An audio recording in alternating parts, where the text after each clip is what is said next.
distinguished personalities,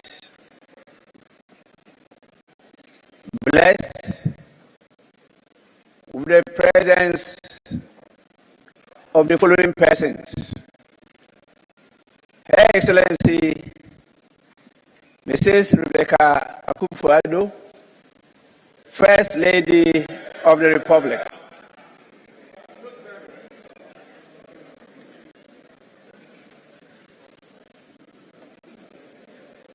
His Excellency the Vice President Alhaji Dr.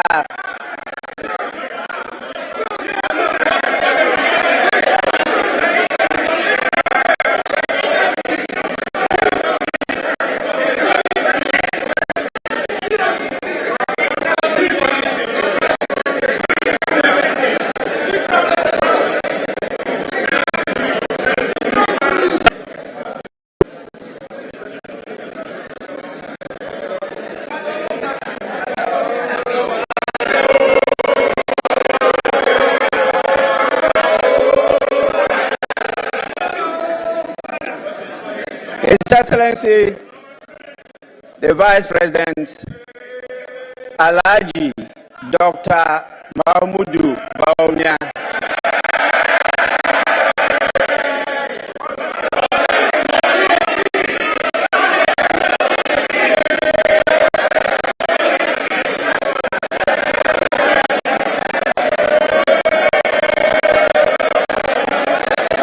Honorable members,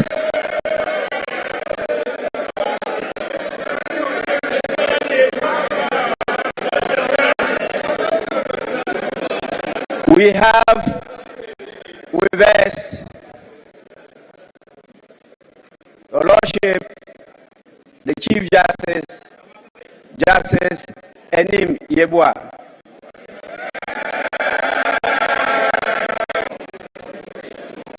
And we have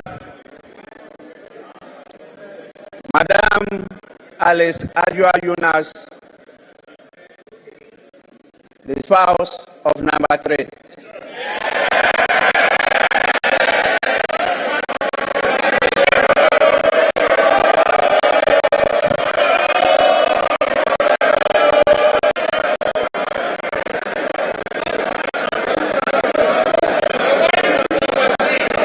Honorable members,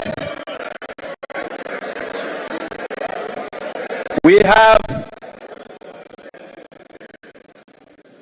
the Honorable Chief of Staff, Madam Frema Osei Opare.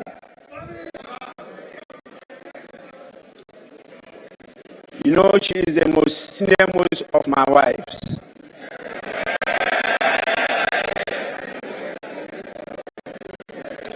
We also have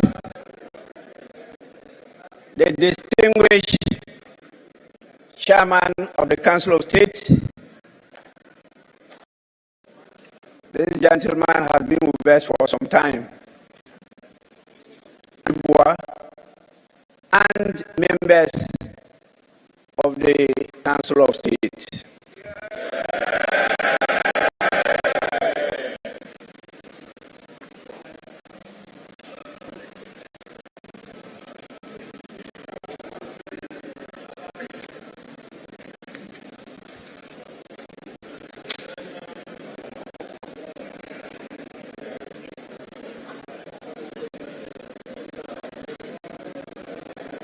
Our of the National House of Chiefs,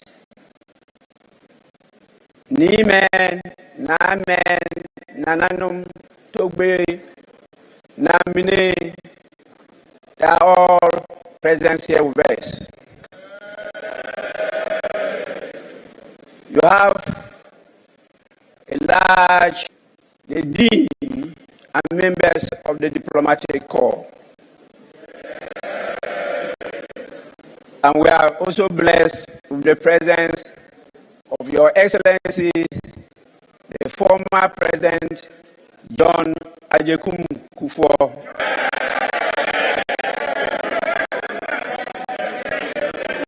and we have Your Excellency, the former President John Dramani Mahama.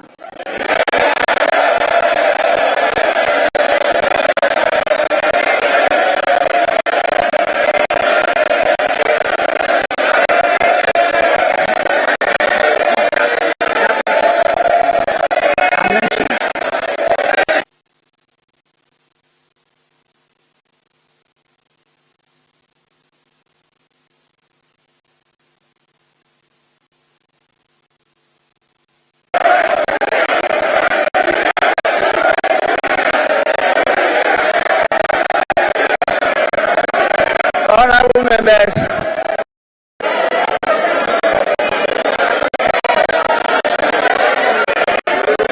may we have some order, please?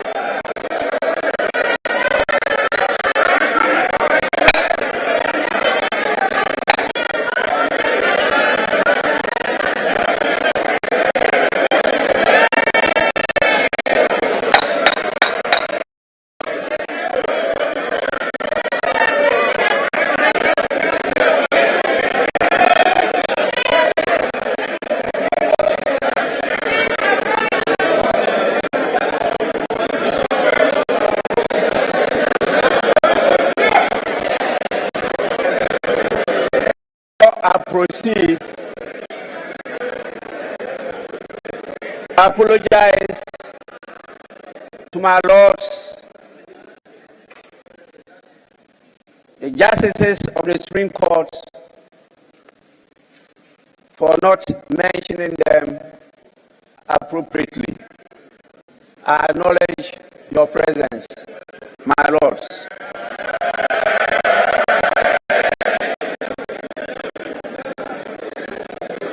We have also with us distinguished heads of our independent governance institutions, such as the National Media Commission, the National Commission on Civic Education, Service on Human Rights and Administrative Justice. We have the chairman and the Secretary Generals of our political parties with us. I'm sure with their support, we'll keep you well disciplined inside here. We have members of the Parliamentary Service Board, speakers of Parliament.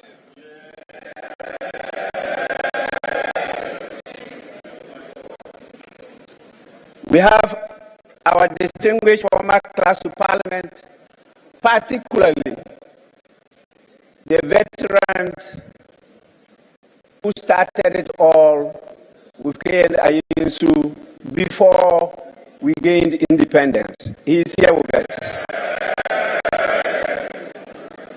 I hope you are learning from his pen. He has written a number of books on how Parliament works. We have our development partners with us, and also civil society organizations. You know, on a daily basis, we have a very important partner present in the House and also in all our constituencies. I'm referring to media. They are here with us. And whatever you do here will be linked to your people in your constituencies. It's not a reminder to be of good behavior, but you know what that means.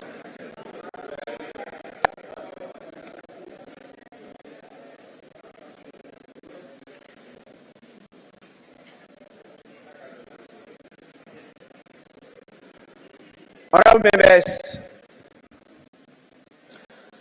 I will now have the greatest pleasure to invite His Excellency the President to deliver his message. Your Excellency, you may do so now.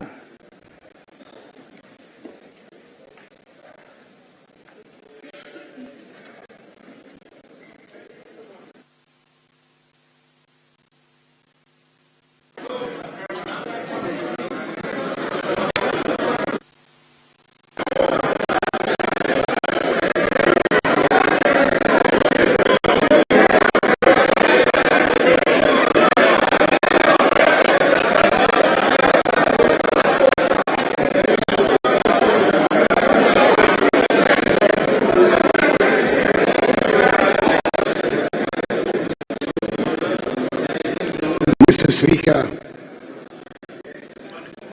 I'm glad to be here in this august house to perform once again one of the most pleasant duties on the calendar of the President of the Republic.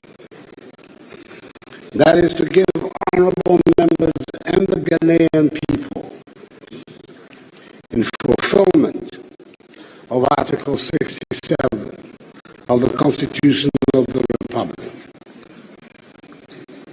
In accordance with protocol and convention, it is good to see that my wife, the First Lady, Rebecca Akufo-Addo, Vice President, the spouse of Mr. Speaker, Chief Justice Kwesi Enin-Yeboah, and Justice of the Supreme Court, Chairperson Nana Uto Sribo II, and members of the Council of State, Chief of Staff of the Office of the President, the Honorable Akushi Afrima Osei Opare, and officials of the Presidency, the Chief of Defense Staff, Vice Admiral Seth Amwama, the Inspector General of Police, Dr. George Akufo-Addo, and the various. Mr. Speaker, the House is also duly all Presidents of the Republic, Their Excellencies John Ajikum Kufuor and John Dramani Mahama. The former First Lady, Her Excellency Nana Konadu Rawlings, and the Dean and members of the Diplomatic Corps. Mr. Speaker, it is the 8th of March today, and that means it is International Women's Day to honor all women. Please allow me to acknowledge and appreciate the significance of the day and heartily congratulate women all over the world, and especially women in Ghana, for the role they play in realizing the dreams, cares, and aspirations of humankind and of this great nation. The presence of women leaders at both the local and national fronts have advanced rights, enhanced equality, and in general, improved the living standards and quality of lives of all concerned, including that of men. The theme for this year recognizes and celebrates women who are championing the advancement of transformative technology and digital education. Mr. Speaker, apart from my own personal fond memories as a member of this House, Parliament stands as a symbol of our democracy and its values. It stands as a reminder to all of us that our country has chosen to travel on the path of democracy, and at the heart of that journey is the idea that the government can only govern with the consent of the people. Mr. Speaker, it is important that we stress this point because after 30 years of democratic practice, we may be tempted to take it for granted. We need to remind ourselves that our compatriots, the majority of whom are in their early adulthood, have no personal recollection of the struggles got us to this point in our development. In the same way that only a small percentage of our population can recall life under colonial rule, similarly, the memory of dictatorship, one-party rule and military rule is receding into the dim past, and the struggles that have brought us so far are disappearing into the recesses of history. However, because Parliament directly represents the citizens of our nation in this hallowed chamber, it will always be the reminder of those struggles. It is important we never forget that democracy is not a static achievement, but a process that needs continuous nurturing. Indeed, Mr. Speaker, we must remind ourselves that in our country's political history, it is the restoration of Parliament to its proper place that has always symbolized the restoration of power to the people. When constitution that is shut down, the other arms of government continue to operate. 30 years ago, this House convened for the first time to mark the commencement of the Fourth Republic. The early years of the return to democracy were fraught with challenges, but the years have seen the deepening of our democratic culture to a point where a candidate of the minority side in Parliament today presides as the Speaker. This is no mean achievement. Given the way the numbers shaped up in the House after the 2020 elections, many cynics and skeptics predicted a doomsday scenario for this Parliament. But instead of a meltdown, we've witnessed considerable cooperation and unity of purpose among all parties and factions. This is to a large extent a measure of the maturity of our political culture and democracy. We will need even more of such bipartisan maturity to meet the challenges confronting us at this time. Today, we live in a country in which we enjoy complete freedom of expression, freedom of association, freedom of assembly, freedom of religion, and political affiliation. Indeed, freedom of speech has now reached such heights that even members of the diplomatic corps feel able to join in our national discourse and pronounce on matters that will be problematic for Ghanaian diplomats in their countries of origin.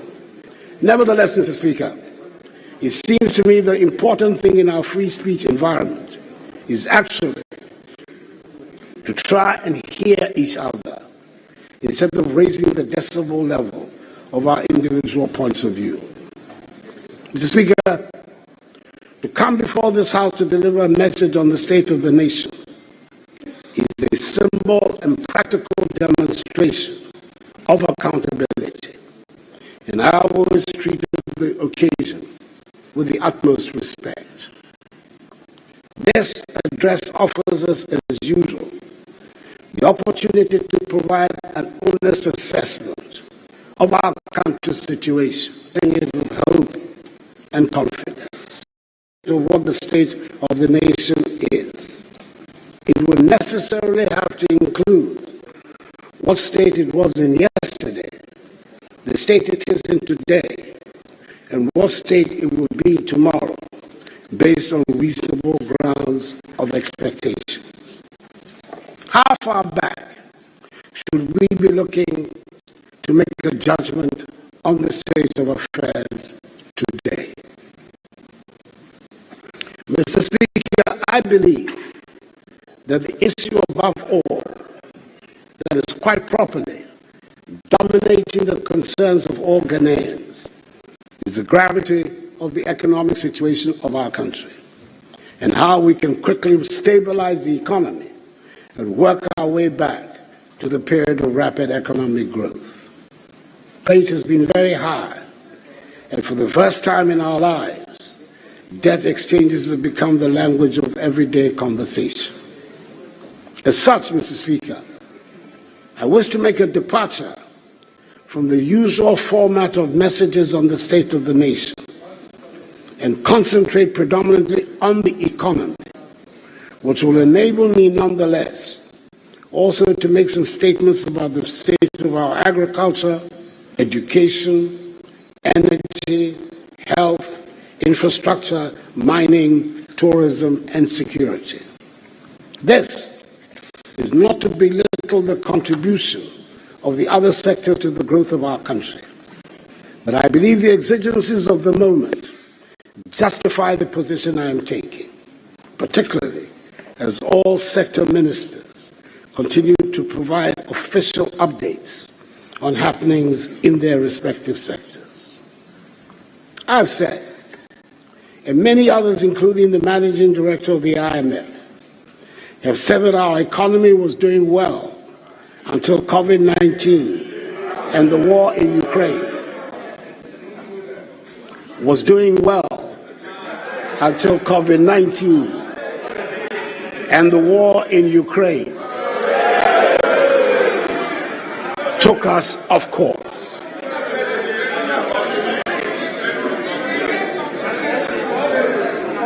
Mr. Speaker, I will be heard. Hansard has to record me. I will be heard. Maybe because of the severity of the present difficulties, or maybe because it suits their preconceived agenda, some people are unwilling to accept that we were on a good trajectory until the arrival of COVID-19. The Ghanaian people, however, accepted this proposition as evidenced in the results of the 2020 presidential election, which were unanimously endorsed and upheld by the 7-member panel of the Supreme Court. Mr. Speaker, allow me to go on a short trip down memory lane and remind ourselves what things look like back at the beginning of 2020, when I came to this House to give an account on the state of our nation. This is what I told this House on 20th February 2020, and I quote, Mr. Speaker, in 3 years, we have reduced inflation to its lowest level, 7.8% in January 2020, since 1992. For the first time in over 40 years, we've had a fiscal deficit below 5% of GDP for 3 years in a row. For the first time in our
COVID-19 infection or death rate. Indeed, there were some who suggested that we cancel the national identification registration exercise and even postpone the 2020 general elections. Who would have thought that today anybody would be questioning the fumigation of schools and markets? I recall vividly the straight talking I received from a group of our most eminent physicians and other scientists on the urgency of fumigating all public spaces, including offices, schools, hospitals, markets, churches, and mosques. The few who could afford it even fumigated their own homes. Today, the science might be that such measures make no difference to the spread of the virus, but criminality or reckless spending cannot be ascribed to the decision to undertake such measures. Mr. Speaker, you might remember that we could not produce Veronica buckets fast enough. Today, it is not an obligatory item on anyone's list of purchases. In dealing with the crisis generally, I did not meet anyone brave enough to suggest the considerations of money should be a hindrance to everything we needed to do in the fight against the virus. I was, and I am grateful that the people of Ghana rose to the occasion, and together we went through the crisis and came out well by defying the doomsday predictions about the inevitability of dead bodies on our streets.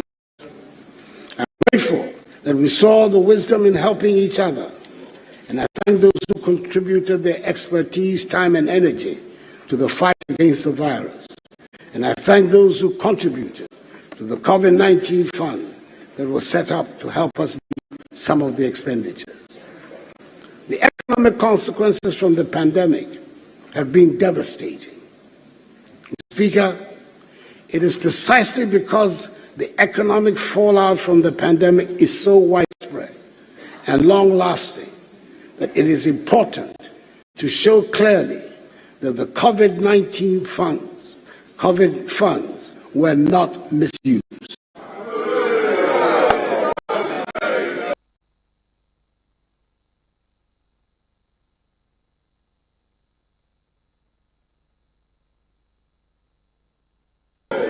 It is critical that we do not lose the confidence of the people that a crisis that they were led to believe we were all in together was abused for personal gain.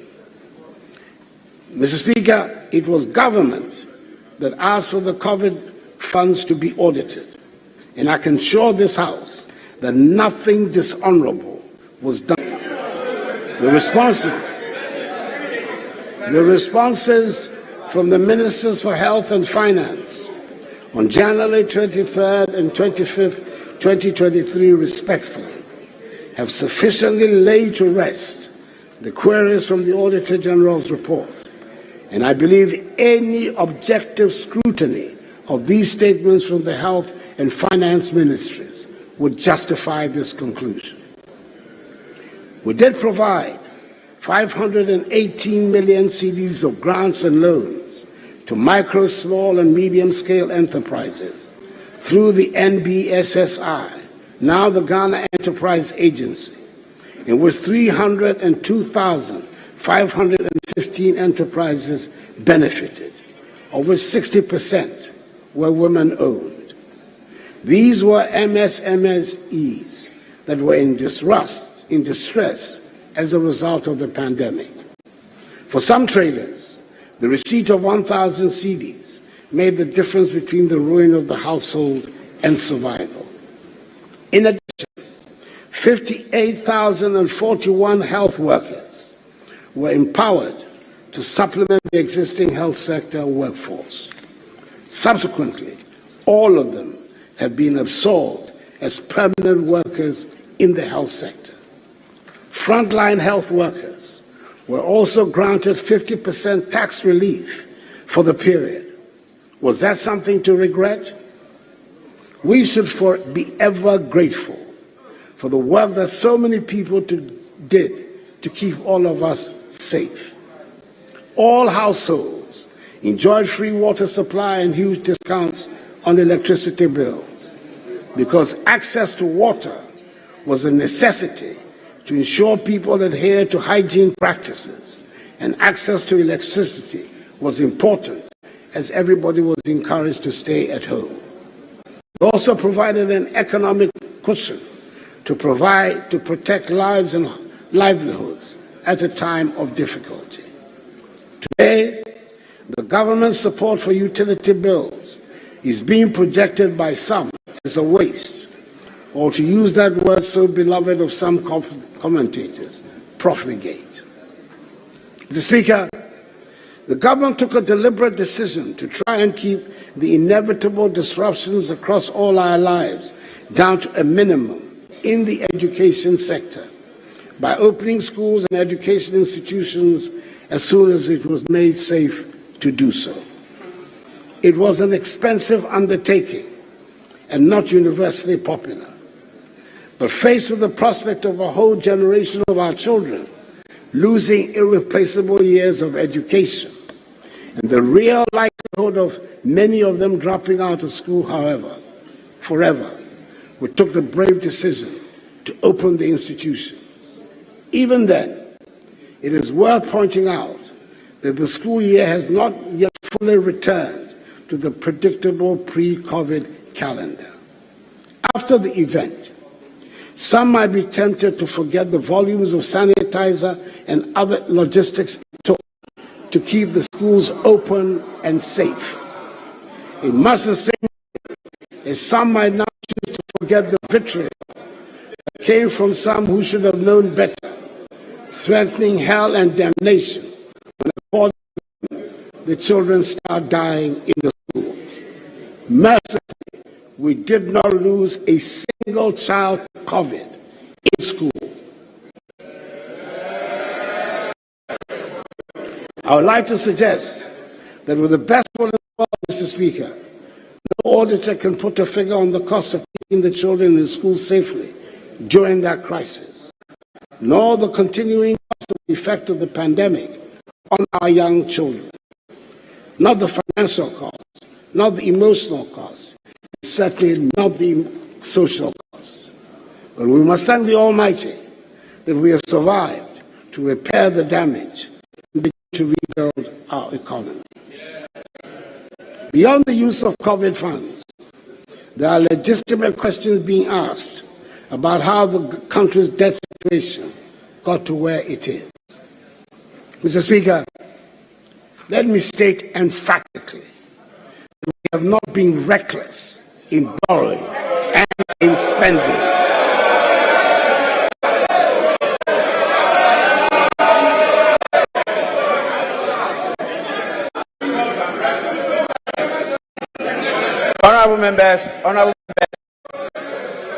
Honorable members, it's not yet your time to say. Wait until that time arrives. Please, honorable members, I will allow spontaneous reaction to statements, but I will not allow debate of the statement. Your Excellency, you may proceed. It is worth noting that the debts we're serving were not only contracted during the period of this administration. Mr. Speaker, we spend money on things that are urgent, to build roads and bridges and schools, to train our young people and equip them to face a competitive world. Considering the amount of work that still needs to be done on the state of our roads, the bridges that have to be built, considering the number of classrooms that need to be built, the furniture and equipment needs at all stages of equipment, of education, considering the number of children who should be in school and are not, considering the number of towns and villages that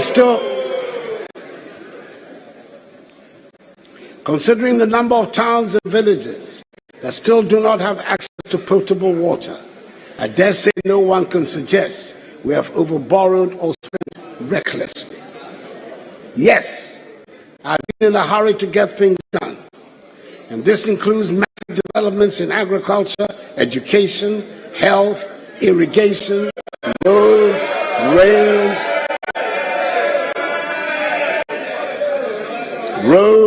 rails, ports, airports, sea defense, digitization,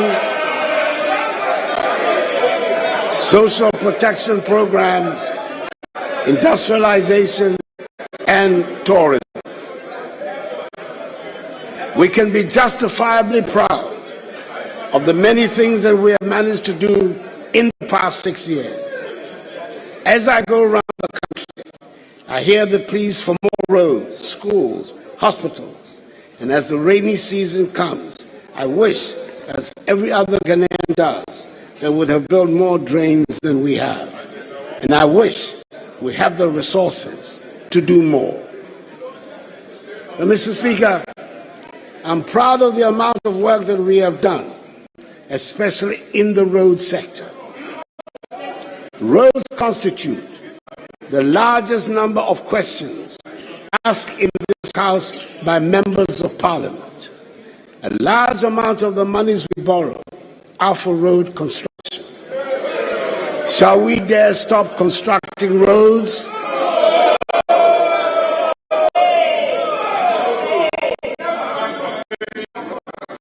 Mr. Speaker, I would like to state categorically that this government has built more roads than any government in the history of the Fourth Republic. And Mr. Speaker, the details of all these roads are attached in the annex to this message. I have done so because last year when I made a similar pronouncement, I was met with howls and gasps of incredulity from the minority benches. And so I thought it appropriate this time to present it as an annex to the statement.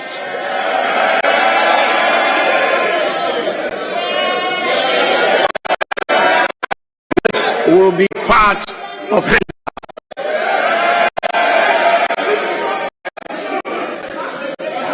beyond the construction of roads. Mr. Speaker, this MPP administration implemented successfully a national identification system with the Ghana card, constructed more railways than any government in the Fourth Republic, established the Zongo Development Fund to address the needs of Zongo and inner city communities. And under their auspices, we have conducted more infrastructure in the Zongo communities than any other government in the Fourth Republic. Constructed more NCA licensed fiber optic cable than any other government in the Fourth Republic. 90%, 93% of the total. Increase the proportion of the population with access to toilet facilities from 33% to 59%. Increase the number of public libraries, 61 from independence until 2017 to 115 in 2022. Provided more equipment, vehicles, ammunition, etc. to security services than any other government in the Fourth Republic. We have successfully implemented the digital address system, improved significantly the financing of governance and anti-corruption institutions like the Ministry of Justice and Office of the Attorney General, the National Commission for Civic Education, SRAD, EYOCO, and the Office of the Special Prosecutor. Implemented the One District, One Factory initiative. In 4 years, In 4 years, 106 companies are in operation under 1D1F. 148 factories are under construction. This is the largest expansion of that sector since independence. Constructed more fish landing sites than any other government in the Fourth Republic. Established Africa's first national-scale electronic pharmacy platform. Provided free Wi-Fi to 700 high schools, 46 colleges of education, 260 district education offices, an initial successful pilot of 13 public universities. Introduced drones in the delivery of critical medicine, vaccines, and blood to people in remote parts of the country. And today, Ghana has the largest medical drone delivery service in the world, with zipline distribution centers in Ominako, Upenya, Vobsi, Sefirioso, Ketekrachi, and Enum, and overseeing an improvement in revenue collection with the introduction of an EVAT and e-invoicing system.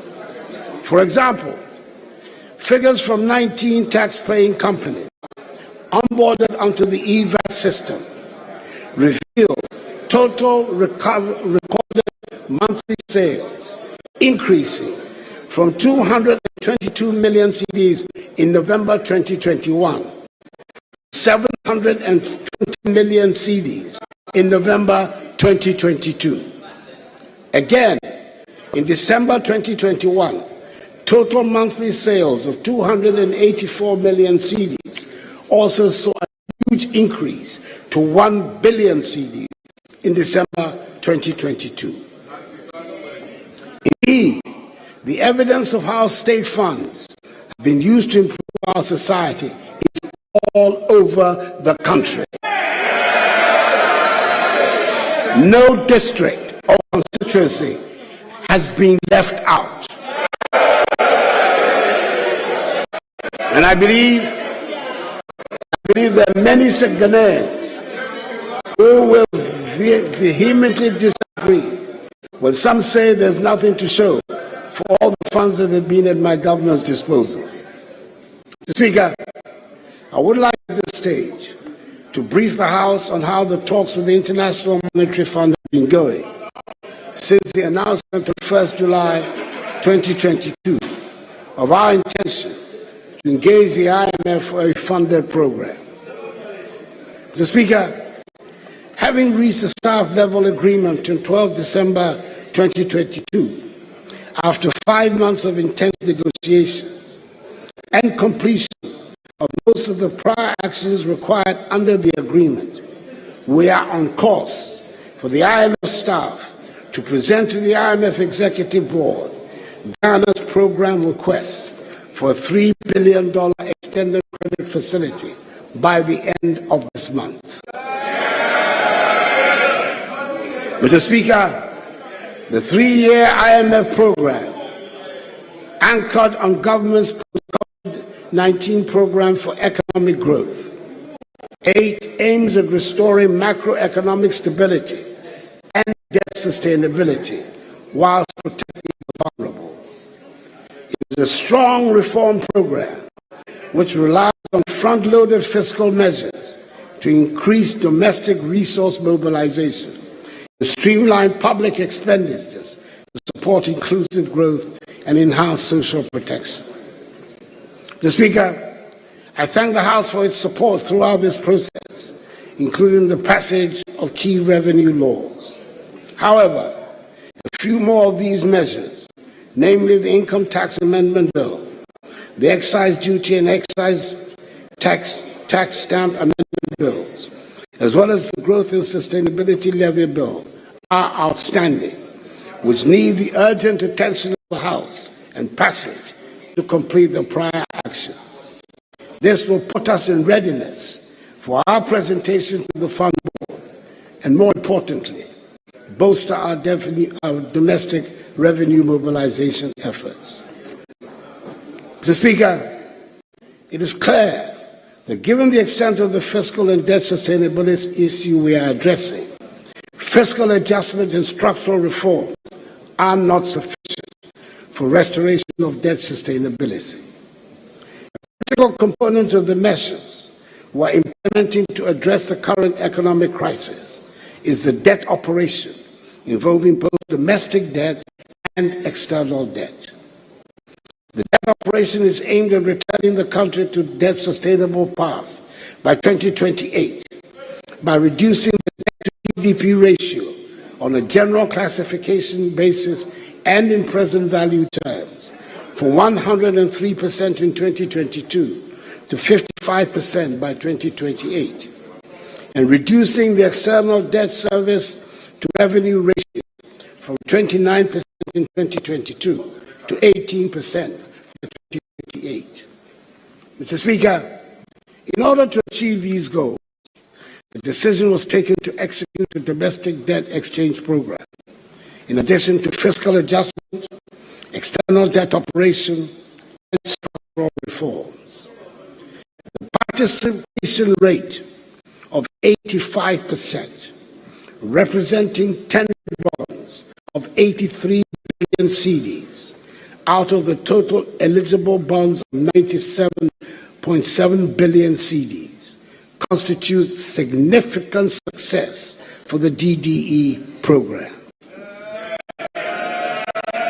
The 83 billion cedis bonds that were successfully tendered also represent 64% of the outstanding domestic debt of 130 billion cedis at the end of December 2022, as pension funds have been expressly exempted from the DDEP.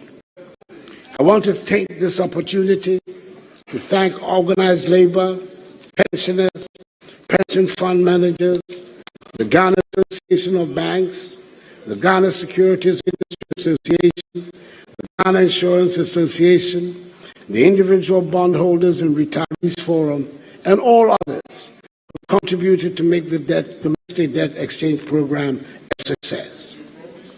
Mr. Speaker, I know it has been said over and over again in the past weeks, but the voluntary nature of the DDE program bears repeating, as is the fact that the government is committed to honoring all coupon payments and maturities in respect of both old bonds and new bonds, in line with government fiscal commitments. Mr. Speaker, we're also making progress on the external debt negotiations since the government announced external debt service suspension on 19 December 2022 for certain categories of external debt to ensure an orderly restructuring. This suspension is an interim emergency measure toward a comprehensive external debt operation which will contribute to the restoration of our debt sustainability in line with our request for debt treatment under the G20 Common Framework. I want to express our appreciation to members of the Paris Club and to the People's Republic of China for the cooperation they have so far exhibited to us in attempting to reach an agreement and in the attempt to establish an official credit committee. We look forward to fast-tracking the needed financing assurances for IMF approval.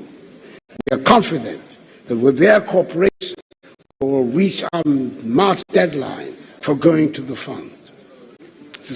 We remain resolute in our vision to restore macroeconomic stability and promote inclusive growth. Mr. Speaker, government recognizes that sustained growth must be deliberate, especially in a global landscape marked by forces of technology, trade, and intense competition. It requires a combination of leadership, social cohesion, and deep investments in core capabilities of people, firms, and institutions to harness our opportunities. That is why, together with our private sector counterparts, we're anchoring Ghana's medium-term growth drivers on competitiveness, integration, adaptation, and digital innovation, all aimed at raising per capita GDP from the current $2,500 to $4,500, aligning with the Ghana Beyond Aid Charter by 2020. Mr. Speaker, concluding the arrangements with the fund will not restore our fortunes overnight, but it will set us on the road to recovery. With fiscal discipline, we will regain the trust and confidence of our business partners and the investor community, which will give us space to continue our productive plans and policies. However, in addition to our engagement with the fund, we're also seeking and implementing some original and innovative ideas to try to solve our problems. For example, the Gold Purchase program by the Bank of Ghana and the Gold for Oil policy are creative uses of our resources, which are already bearing fruit. These policies are aimed at achieving two results that are critical to the health of our economy. Firstly, they will help us preserve foreign exchange, especially the US dollar. And secondly, they will enable us to stabilize the price of oil products, such as petrol and diesel, on the domestic market. We have already seen some success on both fronts, with the price of US dollars and petroleum products falling since we announced the policy and began to implement it. The average price of petrol at the pump, which had risen to 20 cedis a litre in the middle of December 2022, is now 13 cedis and 80 pesos a litre. The price of diesel had risen to more than 23 cedis and 70 pesos a litre, and is now selling on the average at 13 cedis and 80 pesos a litre, which is a reduction of almost 10 cedis a litre. We expect this trend of falling fuel prices to reflect soon in our daily lives, since transport fares affect the price of everything. I hope the trend of prices going up and coming down become a regular feature of our retail economy, as being demonstrated in the fuel prices. Because we all know prices, especially of petroleum products, used only to go up in our country. I do worry about the external expenditure on security at our borders, but we do not have a choice but to spend resources to keep our borders safe. We dare not compromise on the safety and security of our nation. And my first responsibility as your Commander-in-Chief is to keep all of us safe. The foundation for all development is the safety and security of our nation and its people. The reality of the state of affairs in our neighborhood demands that the government goes to great lengths to ensure the security, safety, and stability of our nation. The threats of terrorism and violent extremism surrounding us require that we pay maximum attention to protecting our borders and working in collaboration with our neighbors to keep our country and the region safe. This is the prime motive for the Accra Initiative, which is already yielding results. Mr. Speaker, I'm able to cite here some of the equipment we have provided the military to help them protect us all. Allow me to list a few. The Army has received 104 armored personnel carriers, 70 utility troop carrying vehicles, 20 armored vehicles, 85 assorted Toyota vehicles, 50 Ankai buses, 40 Jeep Jade vehicles, some explosive ordnance disposal equipment, large quantities of communication surveillance equipment, varying quantities of weapons, and 4 unmanned aerial vehicle systems. In the Ghana Navy, has taken delivery of 4 offshore security vessels and 4 Zodiac boats. We've also continued the process of upgrading the housing needs of the security services. The barracks regeneration project phases 1 and 2, the military housing project phases 1 and 2, and the Ghana Military Academy infrastructure project are expected to be completed and handed over by the end of May this year. Mr. Speaker, we continue to pay attention to the police the streets. The roads is becoming more orderly. And note that even motorbike riders now stop at traffic lights. Things are improving. 504 housing units comprising 72 one-bedroom and 432 self-contained units have been completed for the police service. Recently, I delivered 100 pickups, 600 motorbicycles, and 6 armored personnel carriers to the police service to boost operational capacity. For the first time in our nation's history, the police service has dedicated helicopters to help with its operations. Mr. Speaker, I must share some good news with the House. I am particularly proud of the dramatic intervention the government has made to tackle the long-lasting and utterly disgraceful problem of dilapidated and inadequate number of courts in our country. Many of the courts have not been fit for purpose and do not provide suitable facilities for the efficient administration of justice.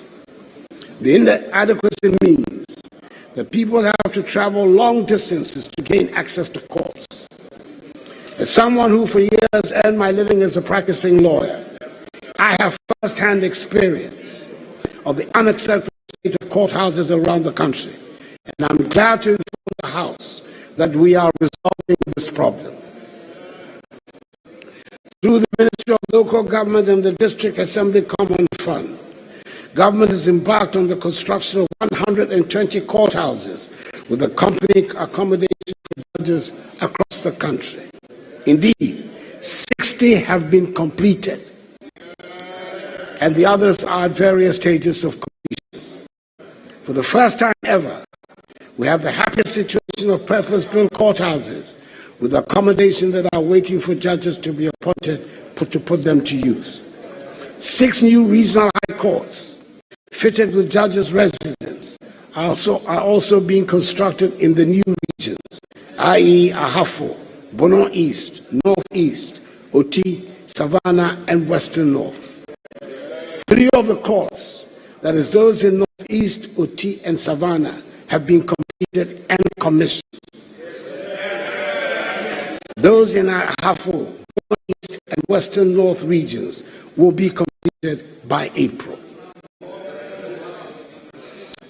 The President duty on 17th October 2022 to commission a new modern Court of Appeal complex in Kumasi, together with 20 townhouses and a guest house to serve as permanent residences for Court of Appeal judges based in Kumasi, who are mandated to handle appeals from the northern part of the country. The Asantehene Otumfuo Setutu II, who generously gave the land, was present at the ceremony. It is a truly magnificent sight, and I recommend it to honorable members who go to Kumasi to pay a visit and see it for themselves. In addition, 210 vehicles were earlier in 2022 distributed to all judges in the Supreme Court, Court of Appeal, Higher Court, and lower courts.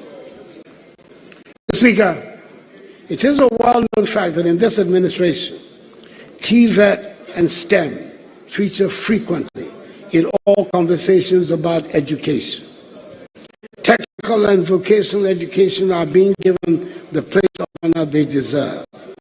Since the realignment and introduction of free TVET, Enrollment in TVET schools has increased from 13,000 in 2021 to 47,000 today.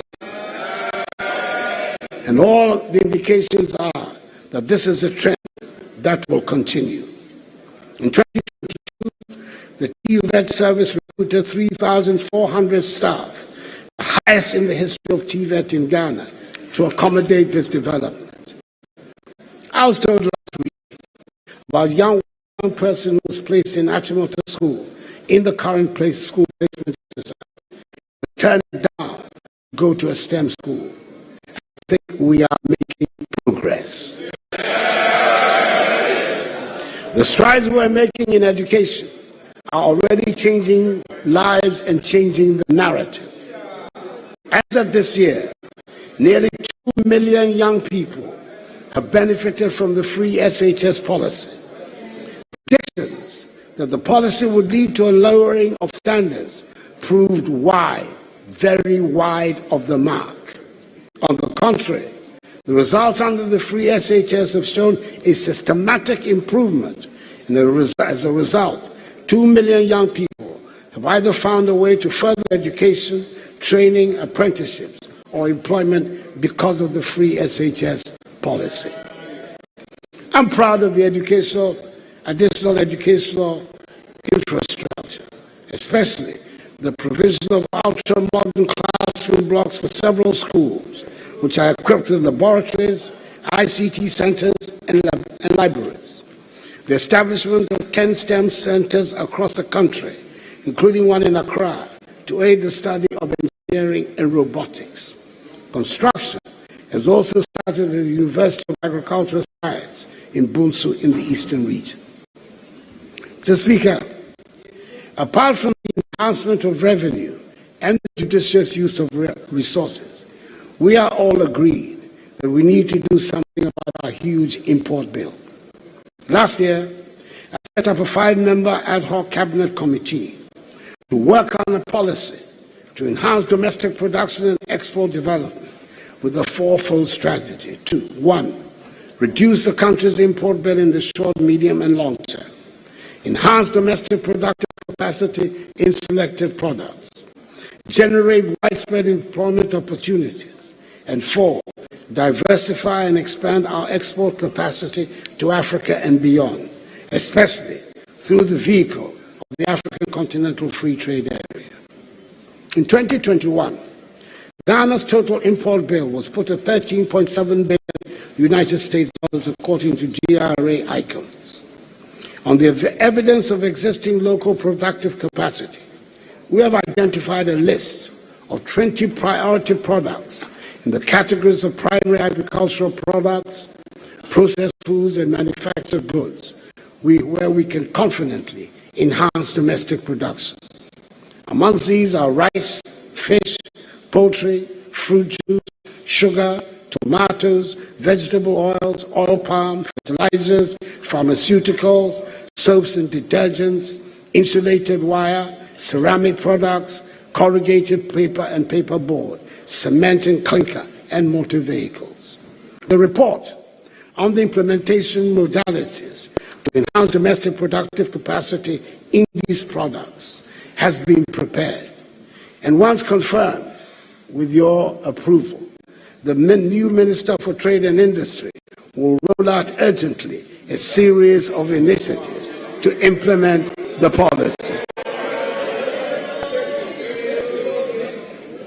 I want at this stage to make mention of one particular program that has been introduced by the government to address the needs of the youth and women, the Youth Star program. This program seeks to support young entrepreneurs to gain access to capital market training and technical skills, compliance and quality assurance support, and business development support services that will enable them start, build, and grow their own businesses.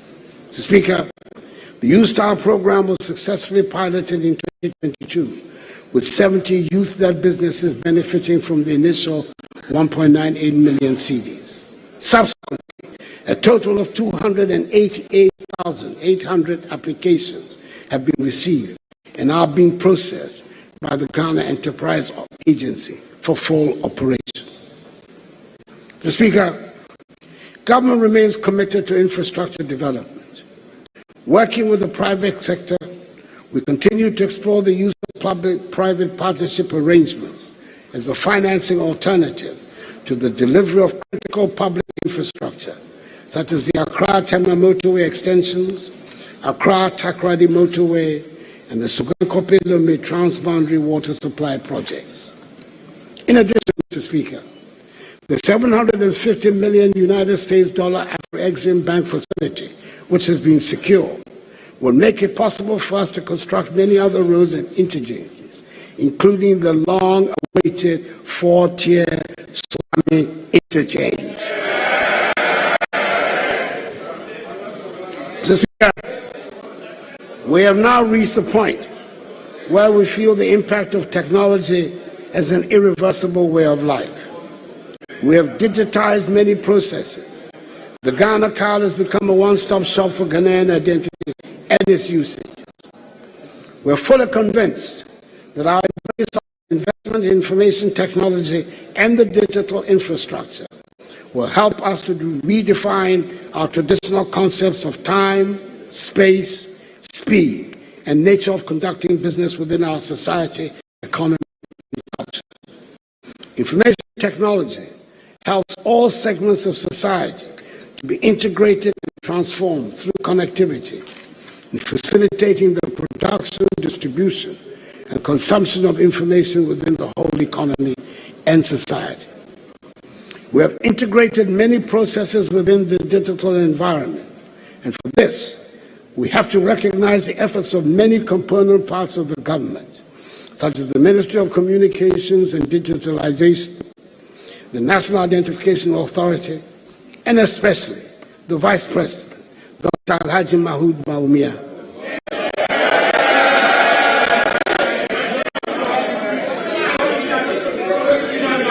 Who I understand has been nicknamed E. Bawumia.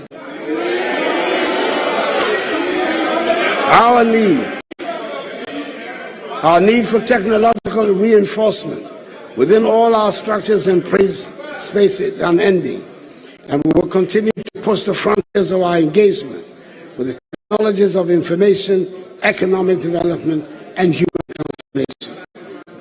We must be cheered by the improvements being made in the National Health Insurance Scheme to make access easier.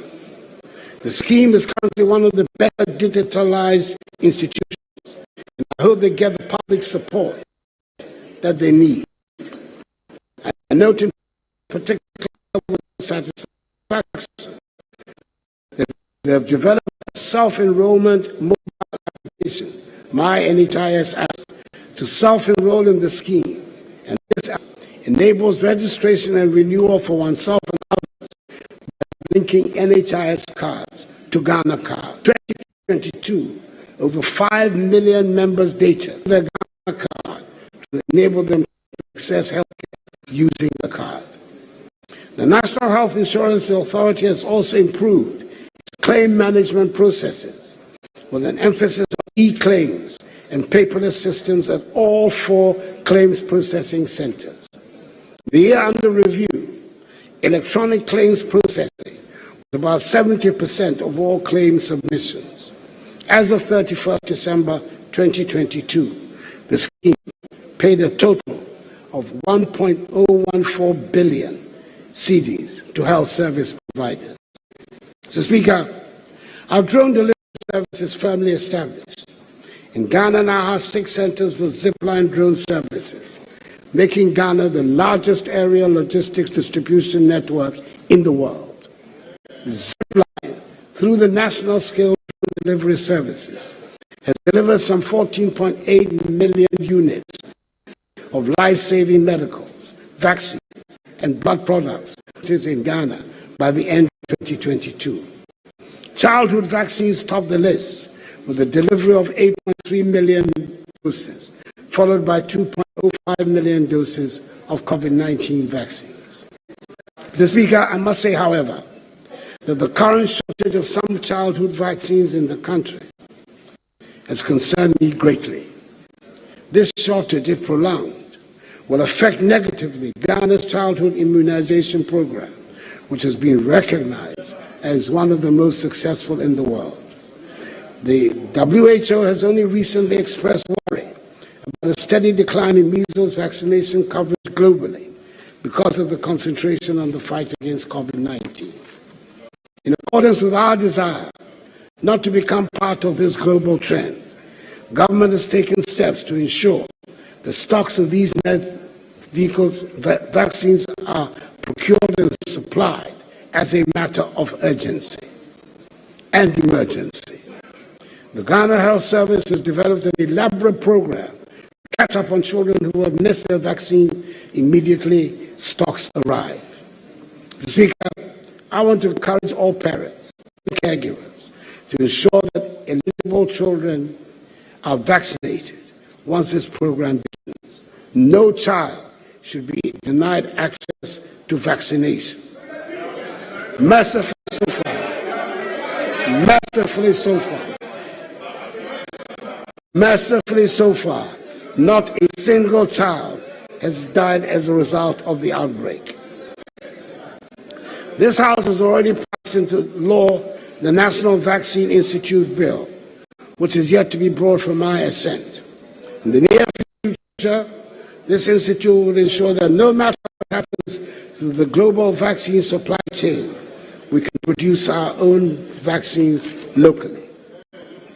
Mr. Speaker, government continues to prioritize agriculture as one of the driving forces for economic transformation. The experiences and lessons from the COVID-19 pandemic and the Russia-Ukraine conflict justify sufficiently our increased investment in the agricultural sector.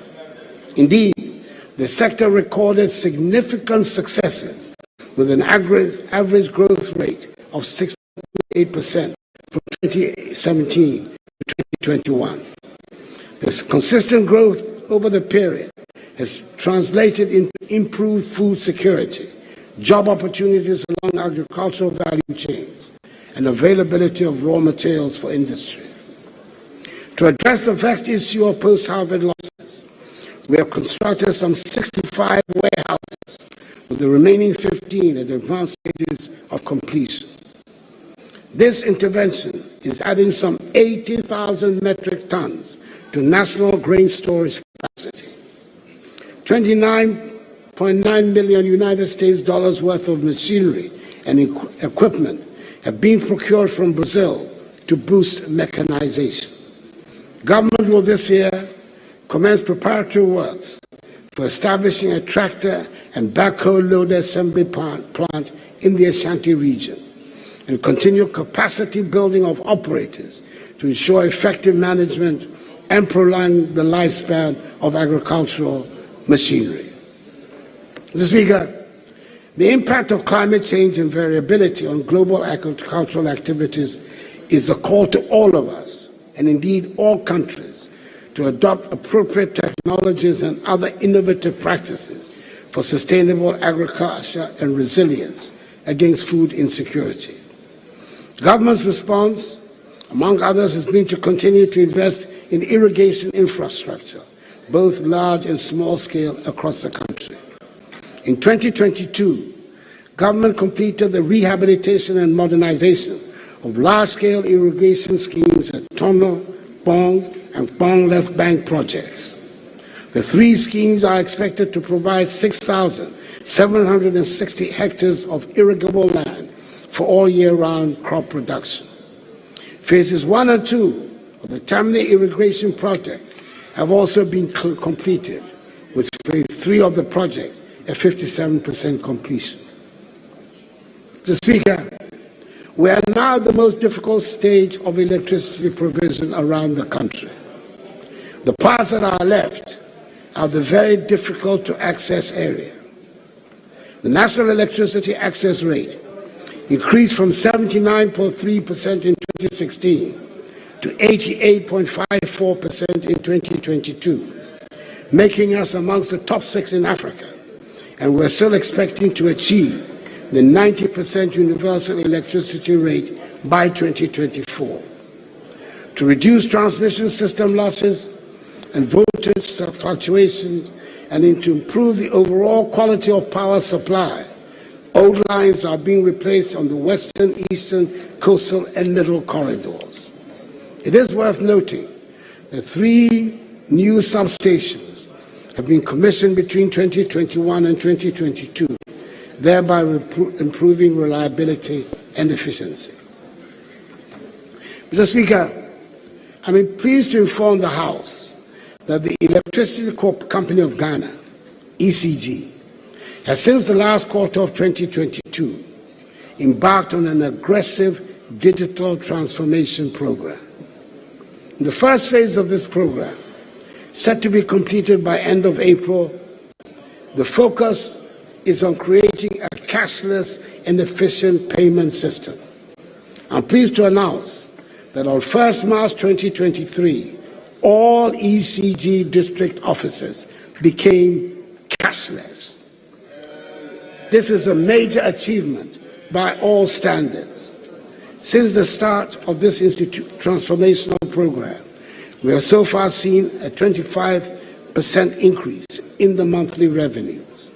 The second phase of the program will see the digitization of postpaid bills and the digital tagging of all meters. In our estimation, these initiatives should increase the monthly revenues of ECG by some 40% before the end of this year. I firmly believe that the initiatives which have been so boldly rolled out by ECG will make revenue leakage a thing of the past and address consumer pain points in their interactions with ECG. Mr. Speaker, we continue the fight against galamsey with the support of the security agencies in the short term. However, we're determined to promote responsible small-scale mining through community mining schemes. So far, 16 of these schemes have been commissioned, with 3 more to be commissioned by the end of this year. All these schemes are supported with gold cutters, pieces of equipment designed to help small-scale miners to extract gold from the ore without the use of mercury. In 2021, I launched the National Alternative Employment and Livelihood Program. The program employs several youth in the production of seedlings and reclamation of degraded mine lands. Currently, reclamation is going over 1,000 hectares of degraded lands in Ashanti, Eastern, and Western North regions. Mr. Speaker, on the international front, I should state that having gained a seat as a non-permanent member of the Security Council for the years 2022 and 2023, Ghana, as one of 3 non-permanent African members, is working vigorously to push the African agenda, which includes the fight against terrorism and the reform of the UN Security Council. I'm pleased to state that good progress is being made on the reform of the UN Security Council. A U.S. president, for the first time in the person of President Joe Biden, and the French president, Emmanuel Macron, have both embraced the reform process. It is our hope that the leaders of the 3 other P5 members of the Security Council will soon do the same and help bring about this much-needed reform that will bring greater effectiveness to the work of the United Nations and the Security Council in the maintenance of international peace and security. We continue to be active members of the African Union and ECOWAS and support strongly measures both bodies have taken against unconstitutional changes in government in our region. We're working with our partners in the region to strengthen regional cooperation in the fight against the terrorist menace in West Africa, hence our commitment to the Accra Initiative. Mr. Speaker, our decision to prioritize tourism as a key policy for economic diversification, job creation and growth is clearly paying off. The World Economic Forum report of 2021 Travel Index ranks Ghana as the #1 tourism destination in West Africa. The potential contribution of tourism and the arts to GDP is therefore one that we must nurture and emphasize. Both domestic and international tourism are rebounding significantly from the severely disruptive impact of COVID on the travel and tour industry. International arrivals nearly trebled last year from a low of 355,158 in 2020 to over 915,000. Domestic visits to tourist sites are also up by over 55.7% during the period. All these have been made possible by deliberate marketing initiatives and upgrades of tourist infrastructure by the Ministry of Tourism, Arts and Culture and its agency, the Ghana Tourism Authority. The Beyond the Return initiative, which I launched in 2019 as a sequel to the Year of Return, has reignited excitement about Ghana as the hub and a mecca for the global Pan-African, a home every person of African descent must visit at least once in their lifetime. A few days ago, at a historic ceremony in Washington, D.C., we conferred Ghanaian citizenship on Mother Viola Fletcher and her brother, Uncle Red, 108 years and 102 years respectively, two of the only three living survivors of the Tulsa Massacre of 1921. In May this year, I'll be chairing a tourism stakeholder retreat on rethinking tourism for national development and job creation. I've tasked the ministry and its agency, the Ghana Tourism Authority, to work on the modalities to bring together all the stakeholders within the industry. Over the next couple of years, my government will deepen even further our efforts to make tourism a strong primary source of growth for the economy. Mr. Speaker, Monday was 6 March, our Independence Day, and this year we had the main celebrations in the Volta region. I made the decision to rotate the Independence Day anniversary celebration in order to enhance the cohesion and unity of our nation and to make it clear to all segments of our population that we are all part of the One Ghana project. I'm glad to inform the House that it was a happy and grand event set against the breathtakingly beautiful background of the Adaklu Mountains. Mr. Speaker, 60 years since our independence, Ghana has taken steady strides to become a more developed country. The Ghana of 1957 is not the Ghana of 2023. We've come a long way since the days of our 6 million population, with very few modern amenities for its people. Today's population of 32 million, with a growing stock of modern infrastructure, spanning drones to supply medicine, the Ghana card which identifies each of us as proudly Ghanaian. As President, I have championed the innovation of policies and the execution of projects that will help improve the quality of life of the Ghanaian people. And God willing, I'll continue on a path that brings the most benefit to the people of Ghana. Mr. Speaker, things may be dire today. Nevertheless, we must count our blessings. Our petrol stations have fuel, and we've been spared long winding queues to fuel our vehicles. Our markets and shops are, by the grace of God, well stocked, and we have not been faced with the prospect of the rationing of basic necessities such as fruits and vegetables. Our children's schooling has not been interrupted. We continue to provide free SHS, free TVET, and paid teacher and nursing training allowances. Our electricity supply has been consistent, and we have been spared the hardship of doing so during such a trying time. Our country continues to be stable and at peace. Throughout history, there are many instances of nations going through periods where dark clouds create shadows that momentarily shield the yearn for vision from sight. Such moments should not be ones in which despair takes over. Such moments call for strength of character, sense of purpose, and an abiding commitment to the general good. Mr. Speaker, honorable members, fellow Ghanaians,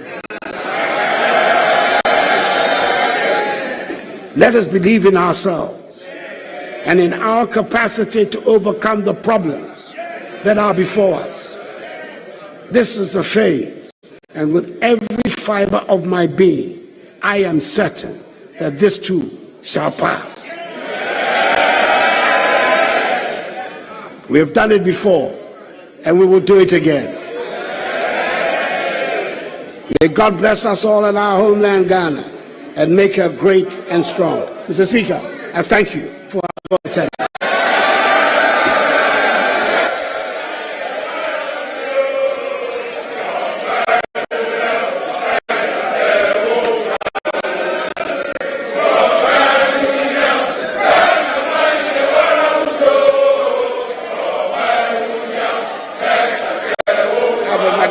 Well delivered. Thank you. Well delivered.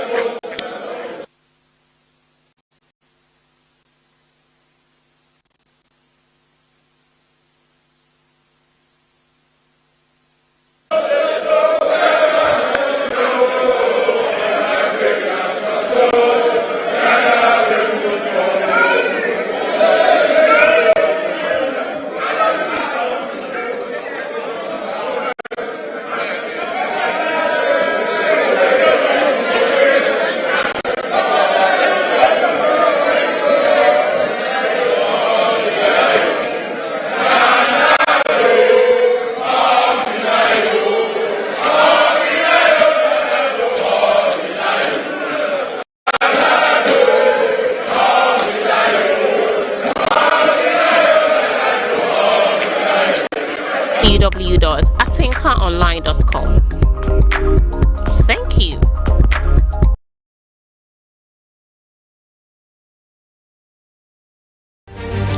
Aha.